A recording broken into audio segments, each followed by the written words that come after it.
Hello বন্ধুরা, তোমরা সবাই কেমন আছো? আজকে একটা রান্নার রেসিপি নিয়ে চলে এসেছি। আজকে রান্না হচ্ছে খিচুড়ি, কারণ আজকে ঘট পুজো, তাই নিরামিষ খেতে হয়। সব সবজি কাটা হয়ে গেছে, চাল আর ডাল সেদ্ধ করতে বসিয়ে দিয়েছি। নুন আর হলুদ দিয়ে দিলাম। এবার আলুগুলোকে লাল লাল করে ভেজে নেবো। আলুগুলো লাল লাল করে ভাজা হয়ে গেছে, এবারে নামিয়ে নেবো। আলুগুলো ভাজা হয়ে গেছে, এবারে খিচুড়ির সবজিগুলো ভেজে নেব। সব সবজিগুলো দেওয়া হয়ে গেছে, এবার একটু নুন হলুদ দিয়ে ভেজে নেব। খিচুড়ির মশলাটা তৈরি করে নেবো। প্রথমে দিয়ে দেবো তেজপাতা, একটু জিরে, শুকনো লঙ্কা, কাঁচা লঙ্কা দিয়ে একটু ভেজে নেবো। টমেটো দিয়ে দিয়েছি,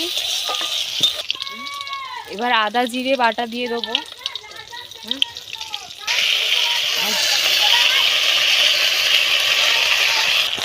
হলুদ গুঁড়ো দিয়ে দিলাম। খিচুড়ির মশলা তৈরি হয়ে গেছে। এবার হাঁড়ির মধ্যে দিয়ে দেবো। সব মশলা দেওয়া হয়ে গেছে হাঁড়ির মধ্যে। এবার আস্তে আস্তে ফুটবে, ফুটে উঠলে নামিয়ে নেব। এইবারে আলুর দমটা করা হচ্ছে।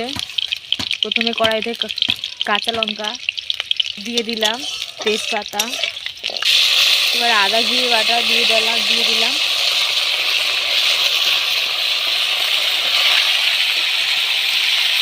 কেটে রাখা টমেটোগুলো দিয়ে দিলাম।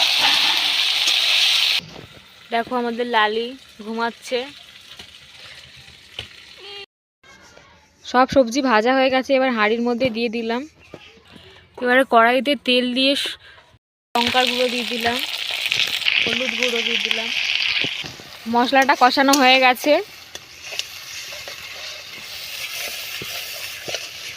মশলা কষানো হয়ে গেছে, এবার ভেজে রাখা আলুগুলো দিয়ে দেবে।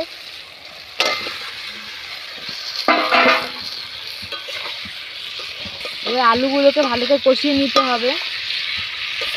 কষানো হয়ে গেছে, এবারে জল ঢেলে দেবো।